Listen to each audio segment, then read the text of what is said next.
to the Journey Podcast, where we showcase the most inspiring stories on the face of the planet and capture some of the life lessons that come along the way. I am your host, Josh Valentin, and today I have the honor and privilege of bringing up someone who is an absolutely dynamic woman. She is a powerhouse. She is a force. She is not only an entrepreneur, world traveler, community builder, but she's also known for the work that she does in the massage world. She is a traditional business owner of Massage Nerds out here in the Tampa Bay area. And today is a little bit special because it's not your traditional podcast setup. We are actually live. This is the Journey's very first live podcast experience. And we have all these wonderful people. You guys mind clapping it up for the Journey? You can probably hear we got people tuning in from all over the world, from Instagram to Facebook and YouTube, all these different things. So really excited to be here, and we would not have been able to make this possible without you, Elyse, of course. So Elyse Howard, thank you so much, guys. Give a hand for Elyse one more time. Appreciate you coming on. Of course. Thank you. Elyse, where do we start? So there's so much that we can unpack here. Everything from your upbringing. I know you have a very interesting story because I know some people look at the success on the outside and they're looking at you as this successful entrepreneur. They're looking at you as this person who has this incredible dynamic lifestyle, someone who's amazingly fit. But it did not start that way. It wasn't always like that. So if you don't mind, just so that the audience can get a little bit familiar with your story, give us a little bit about little Elyse, right? Elyse, where did you grow up? What was your upbringing like? Did you grow up with a silver spoon? And all that good stuff. Very good. Well, thank you so much, Josh, for having me on. And it's so much more of like a community of we, because Massage Nerd, there is no Massage Nerd without the patients. There is no Massage Nerd without everybody that allows us to have feedback and learn and be a practitioner instead of like a theologist, right? We can all read a book, but if we practice it, it's a completely different world. So beginning, I guess you could say childhood, there's, my mother always say I was born fighting, right? So from birth, I gave her a few months false labor. And when the umbilical cord is wrapped around the neck, they thought I was gonna be completely killed through birth. So there were a few things restricted. She had me at her apartment at home. And yes. So you were born in an apartment? In an apartment. Wow. Where at? What city? Denton, Maryland. So that was an interesting entrance into this world. And she said that they carried us down the stairs on the stretcher. By the time the ambulance got there, I was already out. So physicians had told her before she was never going to be able to have children, and I was her second child. Wow. So I kind of grew up knowing that it doesn't matter what's said, anything is possible. Anybody can say, hey, you know, you'll never walk again. You've got 64 stitches in your skull. We thought you were dead from this car accident. You'll never walk again. You'll never have children. So she had 2 children. I actually had, my mother and father were divorced.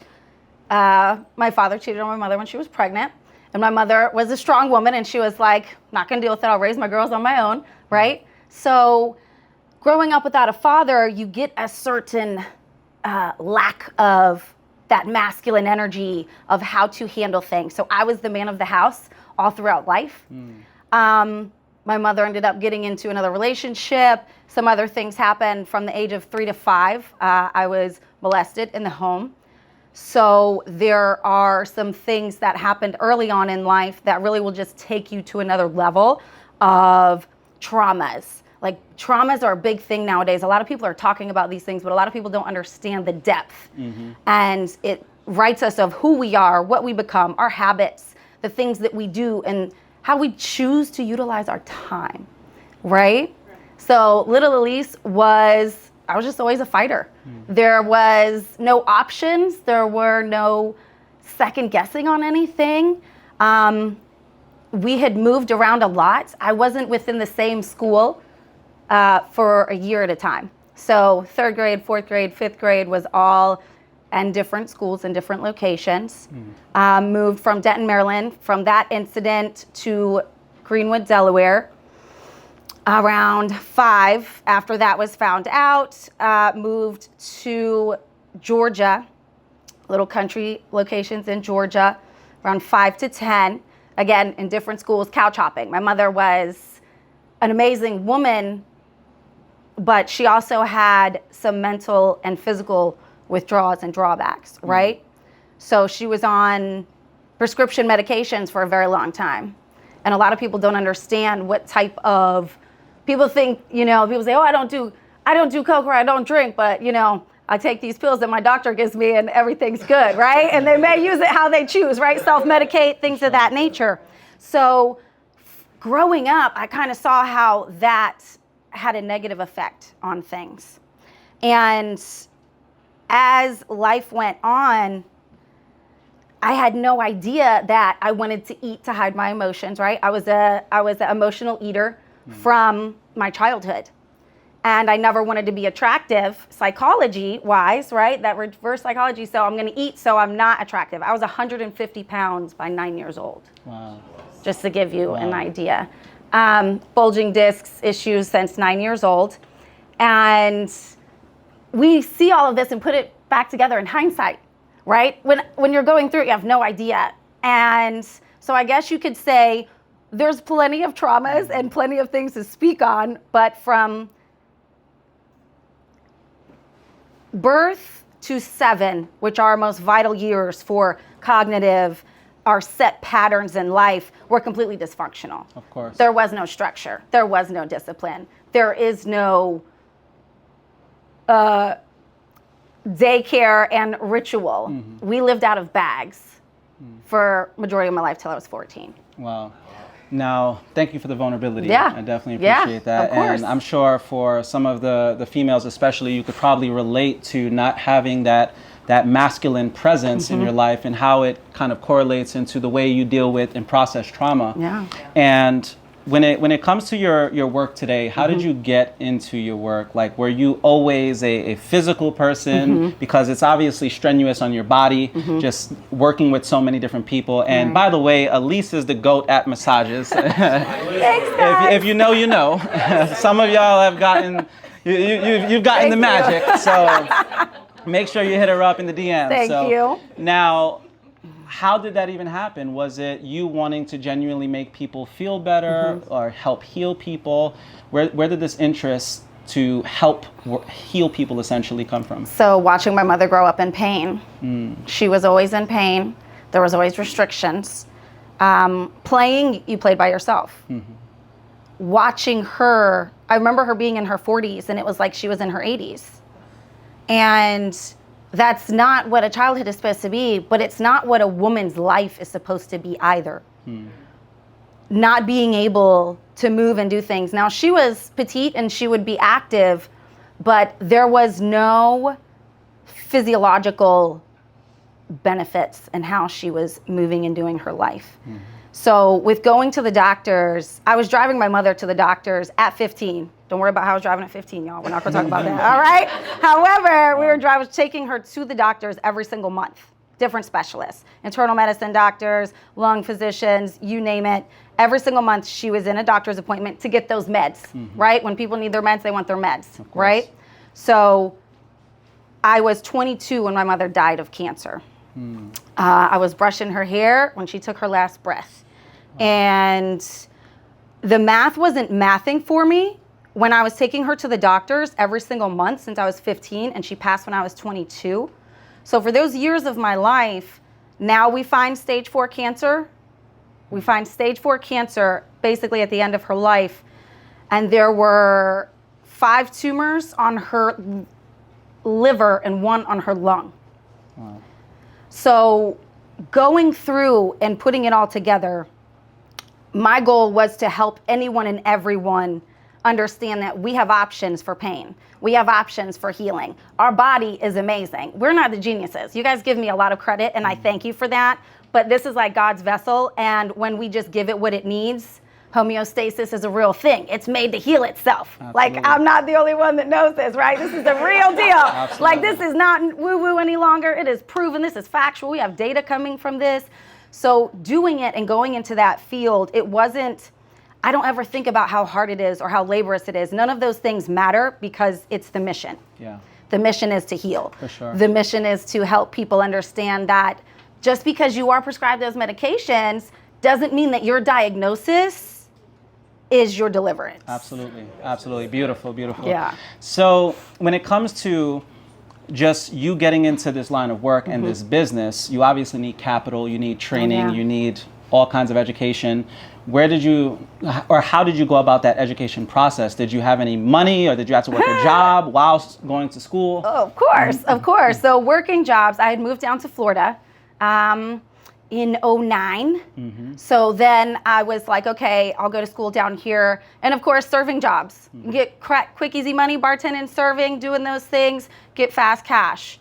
I was in my 4th month of massage school, and the restaurant that was open shut down.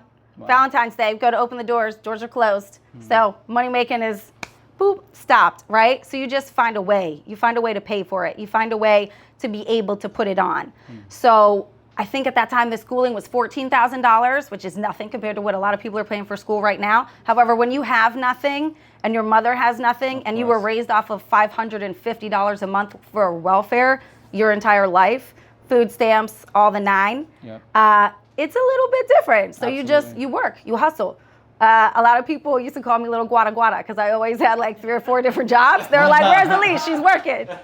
And so it's just, that was from early. I was paying rent when I was 14. My mother had mental issues, not my entire life, and stability wasn't something that we had. So I wanted to alleviate some of that from her. So hustling up capital, hustling up money, amazing. finding ways to make it work. That's amazing. Now, where would you say this hustle that you have over the years, would you attribute the hustle to the trauma? Because oftentimes trauma has sort of a 2-path approach to it. On one side, it can be very self-sabotaging, which I'm sure you know. And we'll go a little bit into your health journey specifically. But on the other side, there are people who know how to essentially process that trauma and to get into this bag, into hustling. And what I preach here on the Journey podcast is it's essential to embrace the fact that that trauma could also very well be your biggest blessing in life. Indeed. When you think about it, what was the very thing that made you? For me, it was growing up without my father and always wanting to be enough.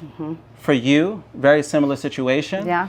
So would you say that it's safe to say that everything that has happened to you ultimately led to the hustle, the drive, the motivation? And I'm curious to hear about how it even backfired. Sure, absolutely. I thank God every day for the struggles. I thank God every day. I see a lot of people that have been born with silver spoons in their mouth. And when you take work, hard work, and some type of self-soothing and checking your own boxes, when you don't have that, you seek out these things. You seek out the lip injections, you seek out the Botox, you seek out all of these things that feed, right, some type of emptiness. Going through every day, for me, it just wasn't an option. Like a lot of people have these options, and I just don't see it as options. It's just, what's the task at hand? What are the solutions that we're looking for? And what's the course of action that has to be taken?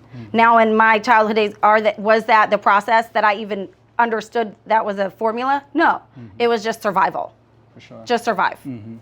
Yeah, I always mention how survival, and I'm sure many people can relate, survival tends to bring out the worst in a human being. Yeah.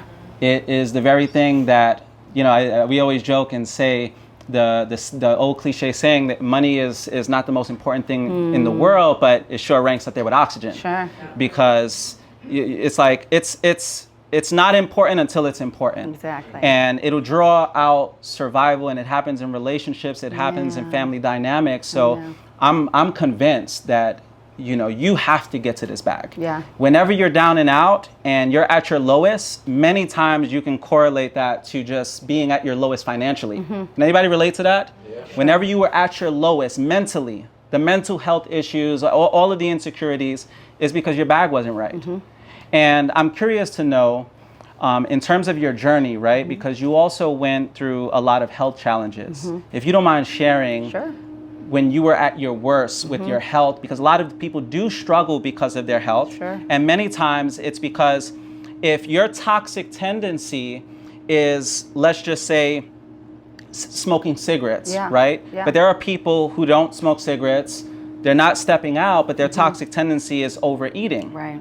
And in your situation, I'm sure a lot of your overeating and what led to your bad health crisis came from that whole dynamic of the trauma. So I'm curious to hear about like you when you were at your lowest and how you got yourself out of it.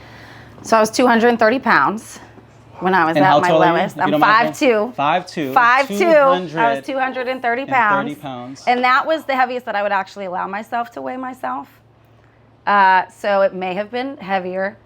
I had gotten into a car accident in 2013. I was rear-ended by 2 vehicles at the same time and herniated 7 discs. So 4 lumbar, 3 cervical, had a slab tear on my labrum, and a double crush. So I do massage therapy, right? So I use my hands a lot. So I had a double crush syndrome where the numbness and tingling would happen in my hands. So I had nerve damage, level 4 and level 5 for carpal tunnel. So the doctors just basically gave me a reason and gave me an excuse to be lazy, right? At that time, I was doing MMA 3 times a week, Muay Thai kickboxing, Brazilian Jiu-Jitsu. There was a trauma that happened before that of why I wanted to get into doing that, right? Bad choices, no father figure, put you in bad situations, right? Mental blocks.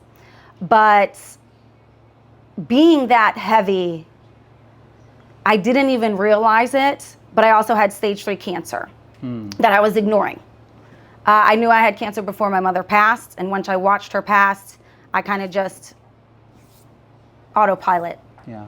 That self-sabotage thing that you were talking about, that we can get in these perpetual cycles of self-sabotage and woe is me and oh, I came from this so I can be crap, right? It's okay because I came from nothing, so we'll just sit in the shit, right? Instead of do something about it. Yeah. So something happened. I had to get my wrist operated on for the carpal tunnel. I tried for a year to do natural things and nothing was helping. Burning from my elbows down. I maybe got 30 minutes of sleep a night. Slept in C-cup splints. The nerve damage, the neurologist said was permanent. Wow. So the surgery was just to help remove the impingement and be able to use my hands to where I just wouldn't ever be able to use my hands again if I didn't. Wow. Surgeon was like, you'll never do flat-handed push-ups again. You won't be massaging in 3 to 5 years. Just find another career path.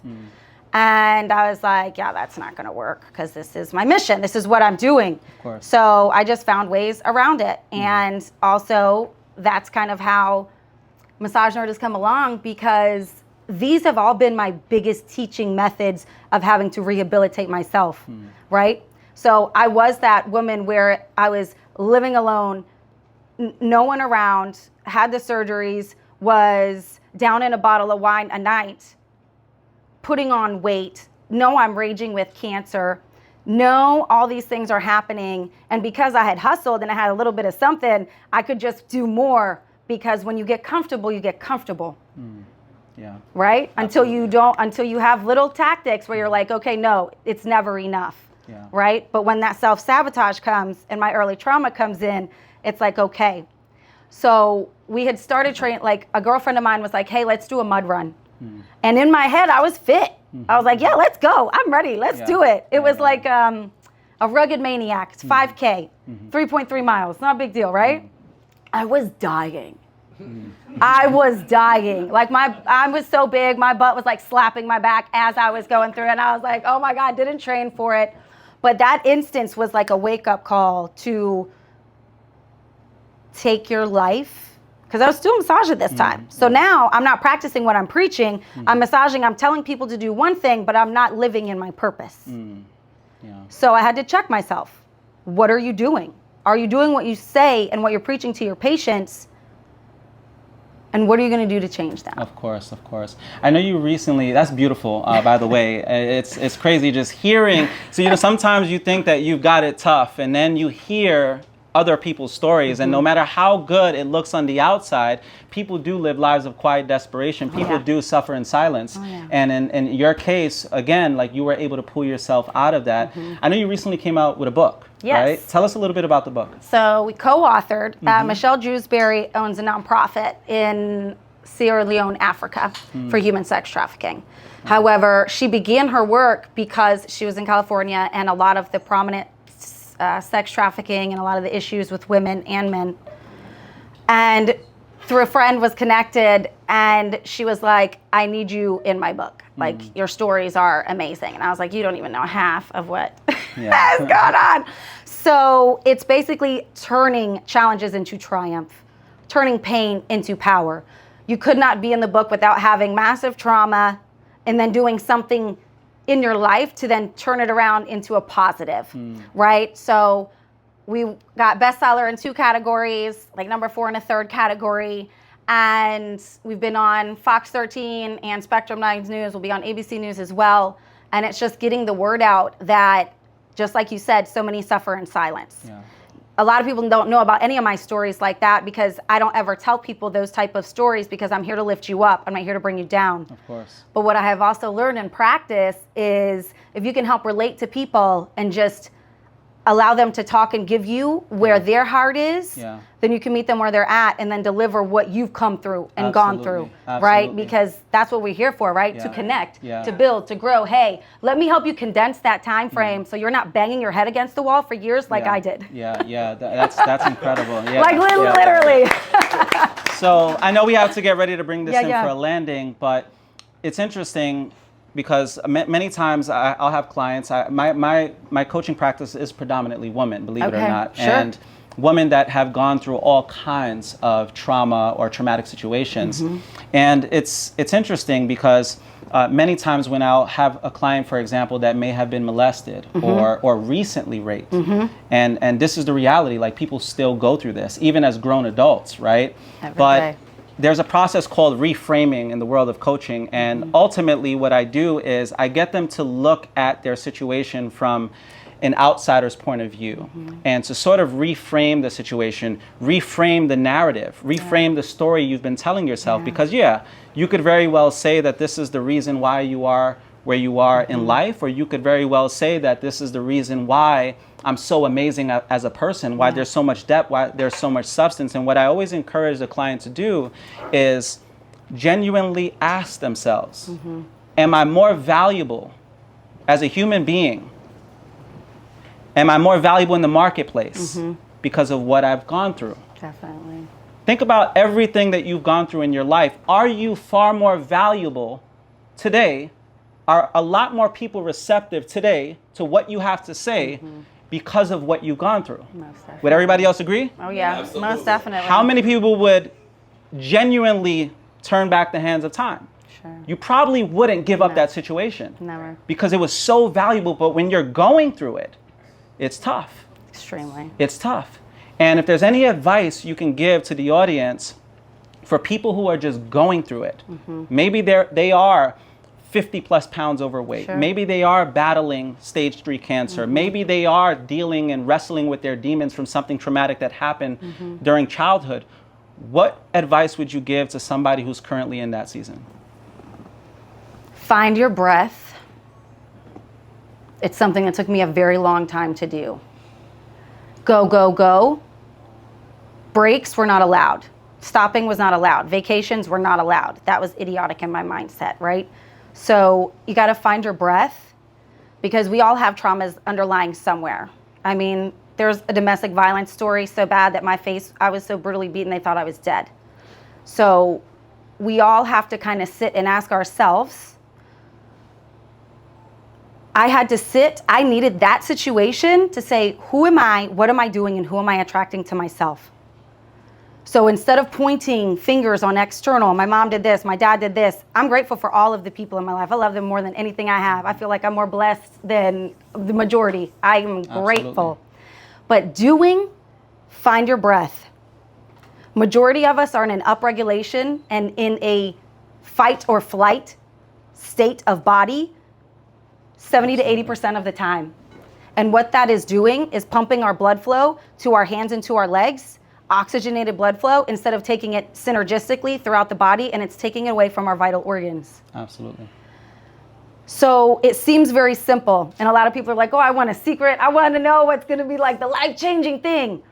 if you don't have you, if you don't know where your breath is at, if you don't know where you can actually count on, our oxygen and our breath is the one thing that God gave us for free. No one can tax us on it. No one can take it away from us. That's right. That is ours. That's right. And every time we inhale, we are healing ourselves. And every time we exhale, we are cleansing toxins. Yeah. And God gives us that gift. So I just say utilize the gifts that we're given to create the human that you're looking for, so you can be the human that you need to be that God gave us, because we all have a gift to be something in this world. Yeah, yeah. That's so beautiful. And you're a true testament to the saying of there's always treasure in that trash. Oh, yeah. There's always an inspiring message in that mess. Oh, yeah. And authenticity is the highest expression of self-love. And I just appreciate you being authentic, you keeping it real. Ladies and gentlemen, the one and only Miss Elyse Howard.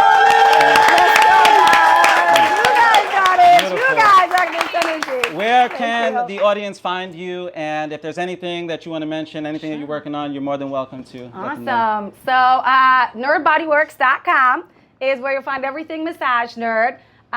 Massage Nerd Integrative Health on Facebook. You can always pick up a book of Breaking the Silence on Amazon.